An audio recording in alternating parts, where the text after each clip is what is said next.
The Master at Arms, Part 2. Hi, this is Commander Mark Devine, founder of SEAL Fit and author of The Way of the SEAL and Unbeatable Mind. And you are fortunate enough to be listening to T.W. Smith at Kung Fu Podcast. Booyah!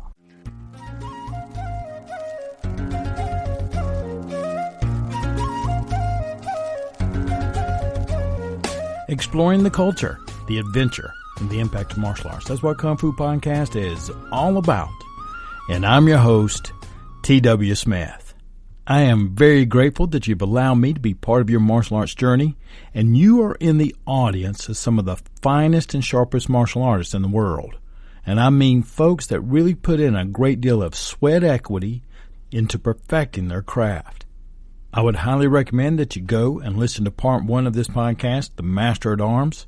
It lays the backdrop to how the Boy Scouts Association began and why Colonel Baden-Powell decided to include various styles of martial arts as part of the curriculum to fulfill the creed, be prepared. I've got a lot of material to cover in this podcast, so I'm not going to be going back to review that. I'm going to let you pick that up on your own. We've got about another 35 minutes ahead of us, so let's buckle in wherever you're going to go. Let's go. Let's get started with Part 2, The Master at Arms.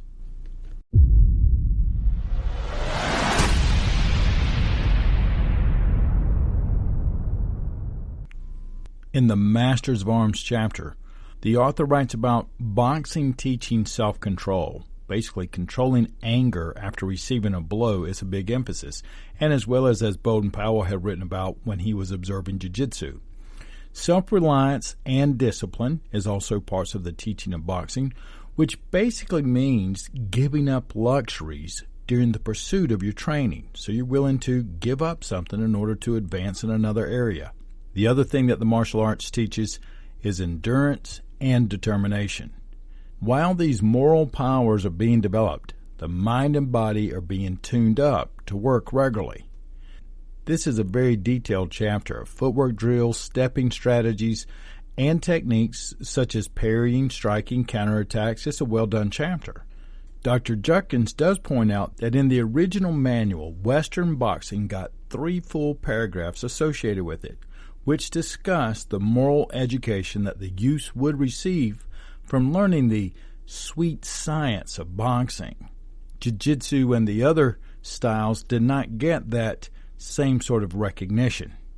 But as Ben states, even in the Boy Scouts handbook, when you read it, there was, quote, no doubt as to where the author's cultural loyalties lay, end quote.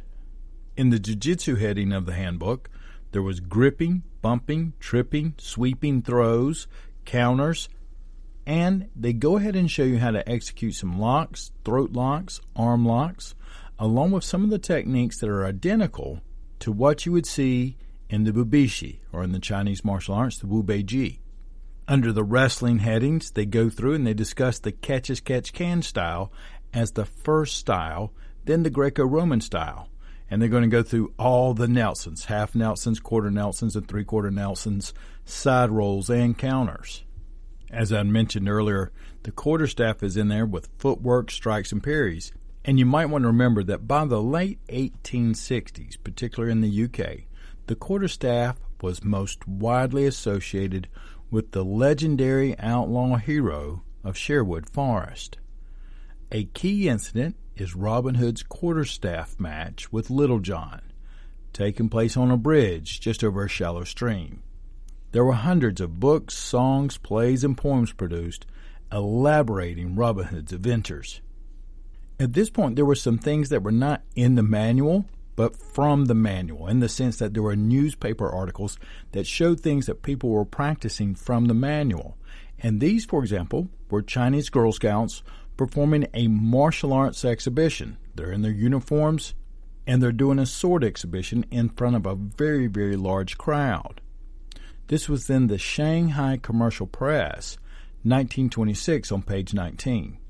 The young teenage girls with their braided ponytails that went down to their lower backs had on their white scarves, their dress uniforms, belts around their waist, black knee socks, and leather shoes, And it was this big-looking soccer field putting on a single-edged broadsword demonstration. This was apparently their interpretation of the martial arts section of this handbook. So what was the impact of the Boy Scouts Association in regards to helping spread martial arts? We spoke about institutions and media in the very beginning of this podcast. So if we were to ask Dr. Judkins, what was the ultimate impact of the global scouting movement on the spread of the martial arts, both Asian and Western? And what he writes is, the answer to our question depends in large part on where one lived and the way in which scouting intersected with more elite political or social forces. In Europe and Asia during the 1920s, scouting seemed to have fallen on the push side of the equation. These were coherent institutions that had both the resources and manpower to introduce large numbers of young people to a variety of fighting systems. Some of this was cosmopolitan in nature, but there was very clearly a degree of emphasis on the reproduction of national culture. So, a young Chinese scout might very well be called upon to execute a complex sword dance on the steps of New York City's Hall before being taken to Chinatown for lunch. And while Baden-Powell may have ensured that a shadow of the Bartitsu Society lived on in his organization's promotion of jiu-jitsu, it was boxing, wrestling, fencing, single-stick, and quarterstaff clearly defined in the ideal man-at-arms chapter. However, this was not the only way that scouting functioned. The Boy Scouts Association dropped the man-at-arms merit badge early on here in the U.S. and abandoned much of the organization's ability to push combative activities. Still, by continuing to cultivate a cosmopolitan and global identity, it was ensured that some young scouts would be exposed to kendo, Chinese boxing, and Europeans doing jiu-jitsu. All of this would be seen within the context of exciting recreational activities overlaying a more fractured reality of national rivalry and global competition. Sadly, these American children were not able to study jiu-jitsu within their own troops, or at least not on an official basis. But it may not be a coincidence that these young men would make up the generation of soldiers who would enthusiastically embrace the Asian martial arts while stationed in the Pacific, and then go on to great lengths to bring these practices back into their civilian lives. That was directly from Dr. Ben Judkins that discusses how the Boy Scouts youth movement actually helped move martial arts through the West. Then these boys grow up to be the very soldiers that bring it back from the Pacific. I want to take a moment to mention a resource to you. This is not a sponsored promotion. This is me sharing with you what I believe is an important resource. Ian Abernathy has excellent resources through his website forum, YouTube, videos, and his application, most of which he graciously provides for free. It's amazing how many drills he shares and that you could incorporate them into any of your training, regardless of the style. I have personally purchased and kept several of the videos as part of my personal resource library and can highly recommend him. Again, this is not a sponsored promotion. It is just me providing you with another resource to enhance your training. You can find all of that at ianabernathy.com. Now let's get back to the story. One of the things I'd like to reiterate about this movement is that there were very difficult divides. Even though the Boy Scouts had these universal principles, in each country and each culture, they got individually translated. The Scouts were proud of these universal principles. However, Scott Johnson in his thesis wrote, quote, "Several case studies demonstrate particularly well the difficulties scouting faced in applying its supposedly universal principles to new environments.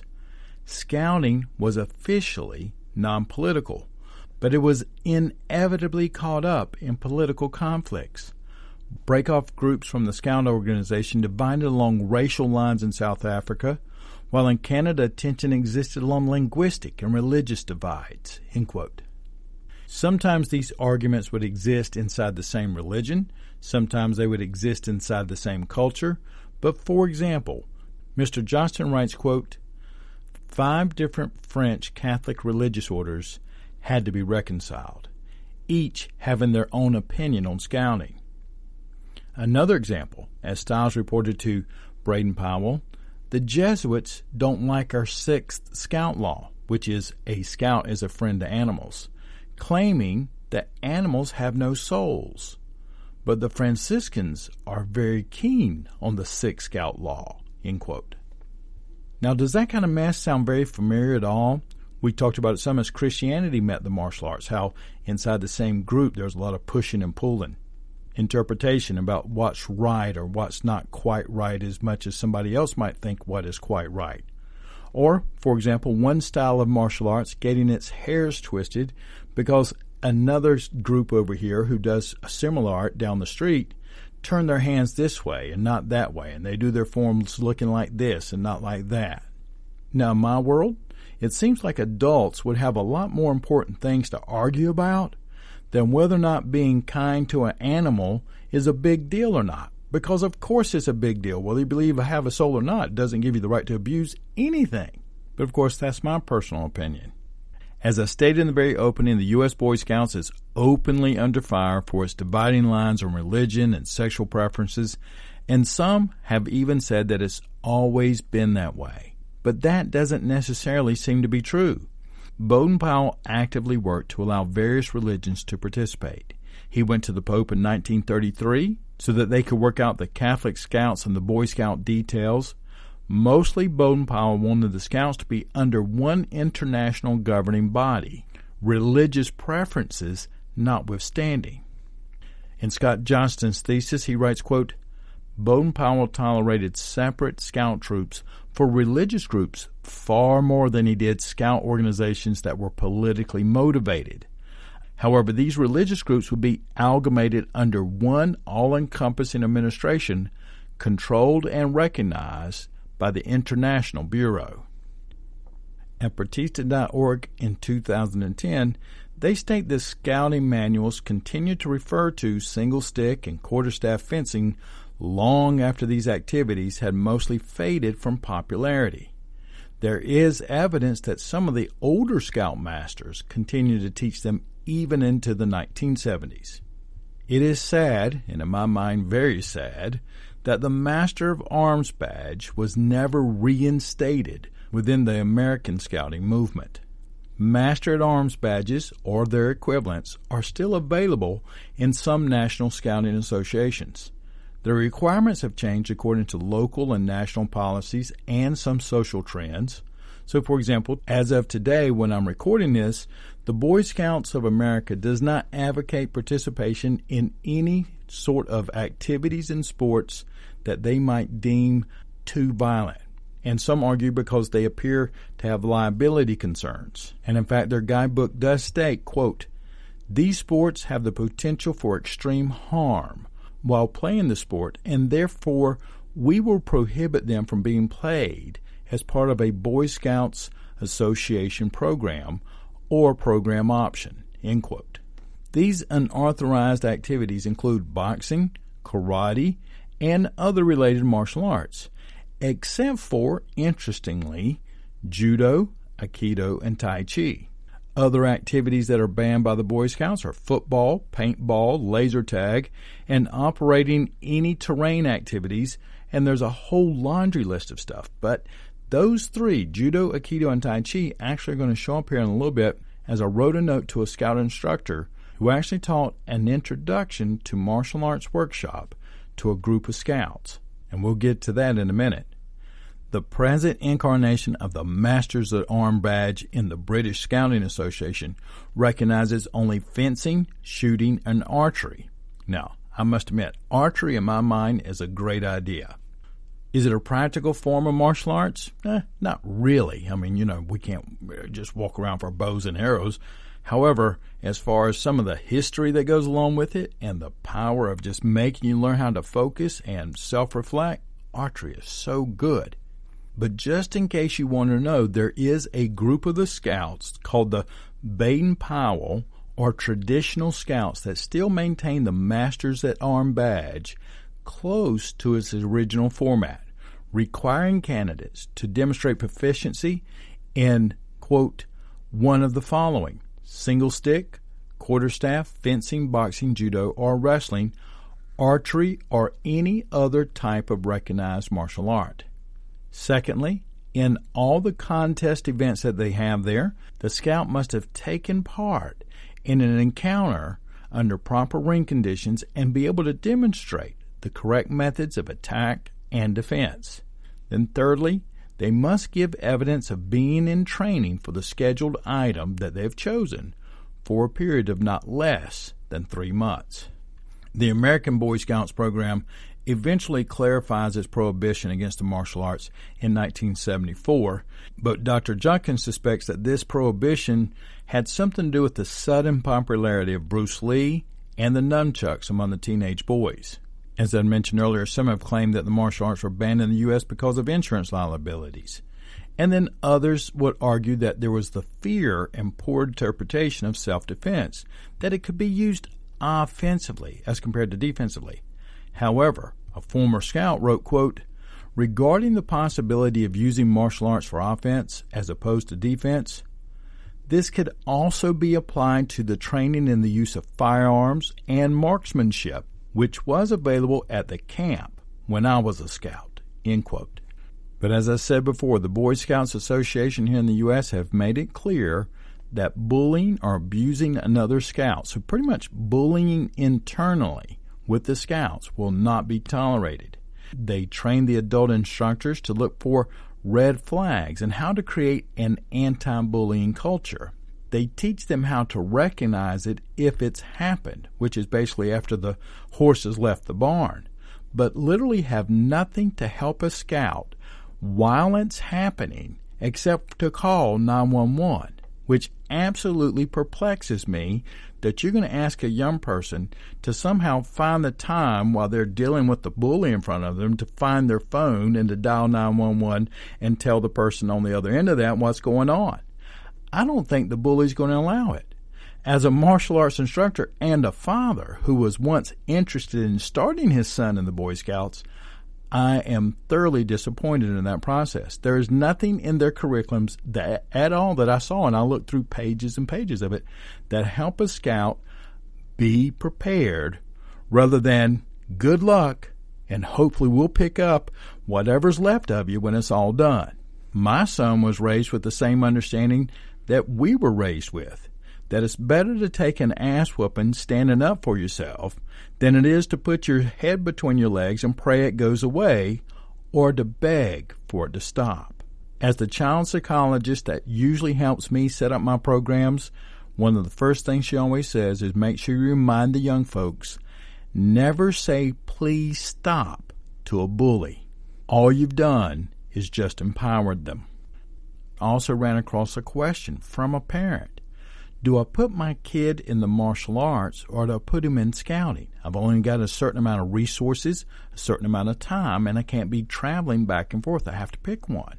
So a parent must decide between costs, time, and benefits. And the response to this sincere question from a parent got all kinds of responses. For example, Scouts are homophobic. And another one is that Scouts are great. You could never find anything better.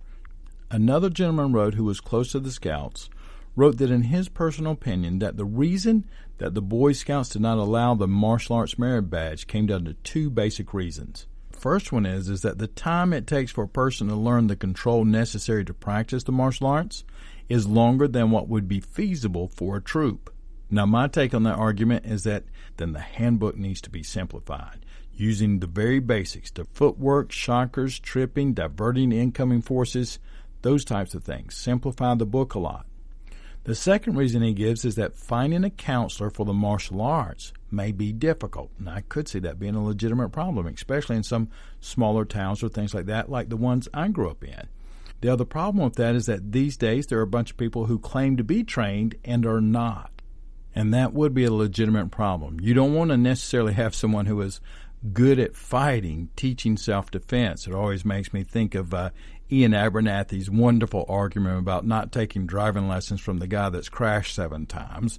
And you don't want to be learning self-defense from a guy that gets into a fight every 3rd time he goes out. Then lastly, there are those folks that take this sort of position that say any form of martial arts and any type of military training is not good for the Scouts. One wrote, quote, "Scouts are a paramilitary organization. It was founded by a soldier with the aim that the Scouts would be useful to the Army as messengers and etc." End quote. I would pose the question, why would you feel that any form of military training is a bad idea? Do you feel like the ceremonies are bad? The uniform is bad? Having some level of expectation is bad? That you have to get out there and actually earn whatever it is you get is bad? If you don't do, you don't get? How is that bad? And besides all that, you have the same folks who are arguing that shooting and archery should be included with the Scouts. That makes no sense to me. I would like any person who's learning how to use a firearm and archery to have some forms of martial arts or basic military understanding. I don't mean like enrolling, but that mindset that this is what we're doing, here's the confines to which we're doing it, and the expectations that we have of you in this process throughout, whether you're here with me or not.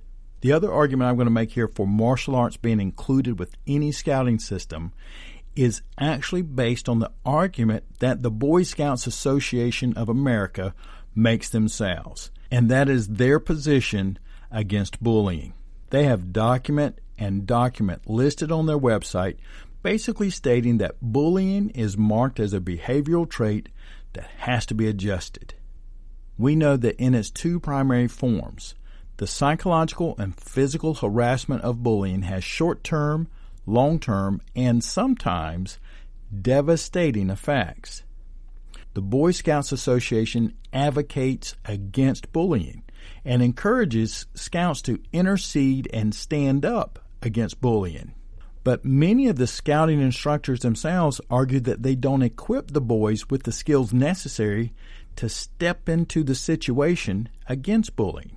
Now, the general rule that I have, that I taught my son and many of the students, and I get their parents on board with it, making sure that it feels good with them. Basically, if you're a recipient of bullying, you're going to go through these skills and be prepared to act, especially when you can't escape. The other component of it is that if you see someone being bullied and do nothing, then you are condoning the bully's actions. Leaving someone there in harm's way is pretty much the same as doing it yourself. However, you can't expect a young man or even a full adult martial artist to go in to any situation like that with nothing more than a few words and a lot of hope. Some currently argue, and I would be absolutely on board with them, and I would love to give them a voice if I possibly could, that martial arts should be reinstated with an emphasis of counteracting bullying specifically. And I would be all about the support of that. In fact, I believe that it would be worthwhile for any young man to earn the anti-bullying martial arts badge, if they actually had one. In the UK, the martial arts have their own badge. And how do you earn it? Well, you have to regularly take part in a martial arts activity for at least 3 months. You have to show that you've improved over time. Your martial arts activity should be recognized by your nation's sports council, and you have to discuss with the leader the skills needed and the rules to be observed. You've also got to take part in at least one exhibition or in a competition. The martial arts activities include Aikido, Judo, Jiu-Jitsu, Karate, Kendo, Sambo, Taekwondo, Tang Soo Do, and wrestling. And they list a sports council for each nation. So there's one in England, Scotland, Wales, and Ireland. I had mentioned earlier that during the course of this program, I reached out and sent a letter to a gentleman who was putting on an introduction to martial arts for the Boy Scouts. I had asked him several questions, and Mr. Bryant wrote me back. Here's some of the things he shared with me. First is that he was glad to answer all the questions and to provide me a little background about what he was doing and why he was doing it.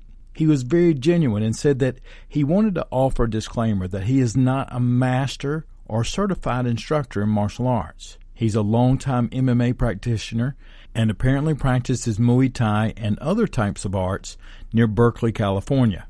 He told me that martial arts is primarily a hobby of his, but the Scouts were not.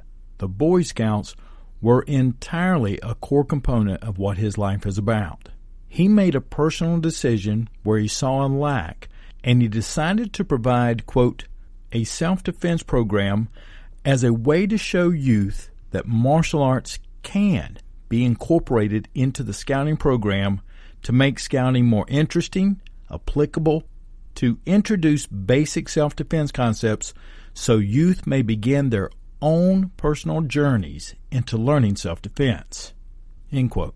He set up a 3-hour introductory course, and he told the boys right up front that there was no way that 3 hours was going to prepare them for all the situations self-defense was going to require. He let them know that they're going to need to practice situational awareness, body language recognition, hazard prevention, and respect the primary methods of defending oneself realistically. When I read that part, I was thinking, okay, the resource there would be kungfupodcast.com/swift decisions and /personal confrontation. A lot of things that he just listed there, situational awareness, body language recognition, and those types of things, we go through in detail during those programs. What I wanted you to know, those of you that are martial arts instructors and perhaps have an opportunity to serve your communities, sometimes they're small, sometimes they're huge. But Mr. Bryant said that the response was overwhelmingly positive. He wants to expand the program for returning participants and to spread the awareness that self-defense should be incorporated into scouting more than just the self-defense principles themselves. He says, quote, I can't do it all myself, but I can spread the idea that we can help each other to keep ourselves invested into our personal development and safety. That's the whole point. End quote. Mr. Bryant, I can't agree with you more. And in fact, your words resonate throughout this program, front to back, part 1 to 2. In fact, the whole reason I put this whole Master at Arms program together was because of what you just emphasized right there. We as one individual cannot do it by ourselves. However, the word, the voice that you have as a martial arts instructor can carry through. And if you will get in front of the youth, those young people will become the voices of the future, and you'll be resonating inside of them. Whenever you sense a lack, a gap, take a shot. Do what Mr. Bryan has done. Put yourself out there a little bit and see if you can make a change. All you need is one, and the momentum has begun. It's very well known that the Boy Scouts have had many famous people participate in it. Hank Aaron, John F. Kennedy, Harrison Ford, Martin Luther King, and also in the other countries, prime ministers, King Albert II of Belgium, first ladies of several countries have participated in the Scouts. Victoria Cross recipient Jack Cromwell, for example, who was in the Scouts at around age 15 and with a letter from his headmaster in 1915 joined the Royal Navy. In May 1916, his ship, the HMS Chester, came under intense fire from Kaiserlich Marine cruisers. Cromwell was on deck. Remember now, he's just 15, 16 years old, manning his station. Many people were dying around him. Many more lost their limbs on the deck fighting off the cruisers. After the battle, the Chester was still afloat. Smoke is still pouring off of the deck. Medics rush on the deck, hearing the screams of the wounded men. They find this boy, Cornwell, as the sole survivor at his gun. Shards of steel were penetrating his chest and through his body. He was looking through the gun sights as they came up to him, still waiting orders. He was transferred to clinics and hospitals but died on the morning of June 2, 1916, before his mother could arrive to the hospital. Cromwell was a scout, he was a Marine, and he fought and died for his country and was recommended for the Victoria Cross, and King George V endorsed it. The recommendation for his citation reads, quote, "The instance of devotions to duty by boy First Class John Travers Cornwell, who was mortally wounded early in the action, but nevertheless remained standing alone at a most exposed post, quietly awaiting orders till the end of the action, with the gun's crew dead and wounded all around him. He was under 16.5 years old. I regret that he has since died, but I recommend his case for special recognition and justice to his memory and as an acknowledgement of the high example set by him." End quote. The images of the scores of people who were present at his funeral procession is amazing. The epitaph on his grave monument reads, quote, "It is not wealth or ancestry, but honorable conduct and a noble disposition that maketh men great." End quote. How could one argue that any forms of martial arts or military-type training would be bad for the Scouts after hearing such a heroic story of a young man who went through the very type of training that they're arguing against? If you were signing up and deciding that you were going to become a Scout in 1908 with Bowden Powell being there, before you sign your name to the document, here's what you have to abide by. The first one is, a Scout's honor is to be trusted, which means, as it was written in the handbook, if a Scout says, "On my honor it is so," that means it is so, just as if he had taken a solemn oath. A Scout is to be loyal to his king, his officers, his country, and his employers. He must stick with them through the thick and thin against anyone who is their enemy. A Scout's duty is to be useful and helpful to others. A Scout is to do his duty before anything else. That's his priority, even if he has to give up his own pleasure, comfort, and in some cases, even his safety to do it. In the handbook it says, when there is difficulty to know which of these two things to do, the Scout must ask himself, which is my duty? Which is best for other people? And then do that one. And this third law is also the one that speaks to the martial arts more so than any of the others that pop up in my mind. It says the Scout must be prepared at any time to help save a life or help injured persons.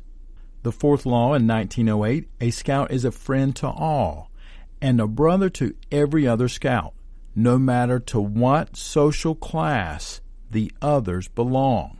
The fifth law is a Scout is to be courteous. He is to be polite to others, which include older folks, people who have challenges, women and children, and he must never take a reward for being helpful or courteous, which speaks to the publisher from Chicago in the very beginning of this podcast and the reason why the Scout said, "I will not accept a tip."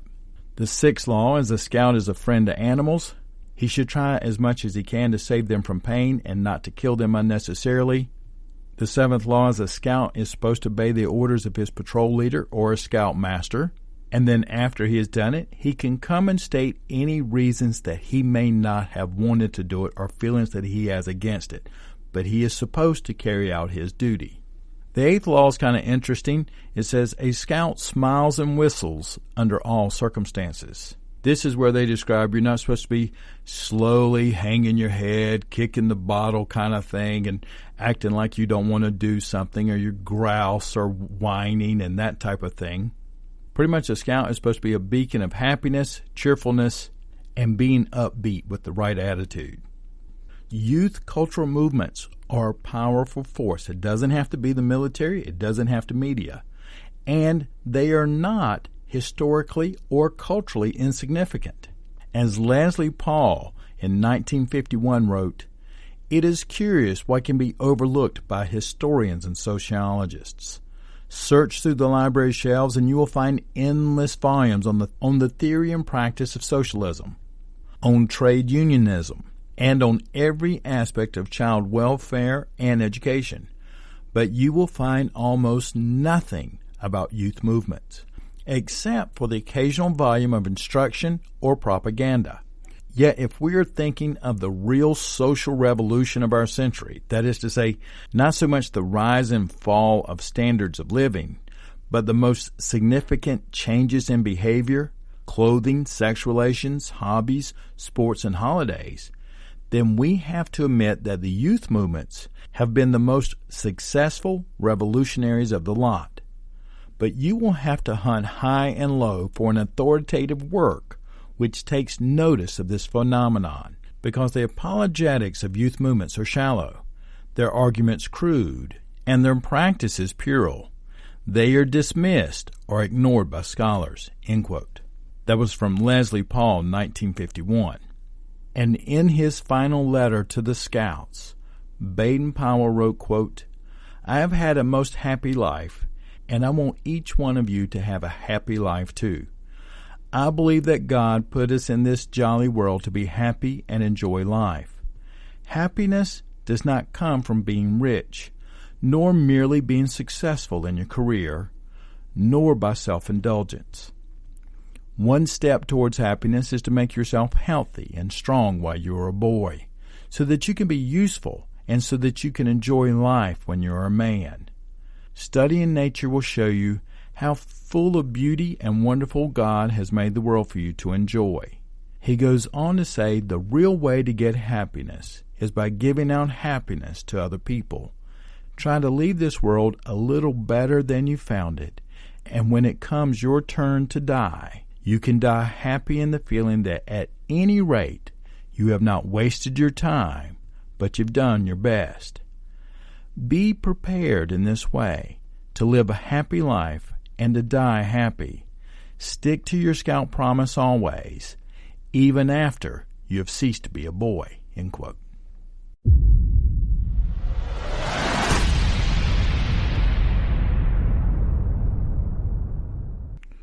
I hope you enjoyed the Master at Arms podcast, all about the youth movement of the boys who grew up learning the martial arts inside of their Boy Scouts troops, and then later became part of the movement and the soldiers that went to the Pacific and brought their martial arts back from Asia.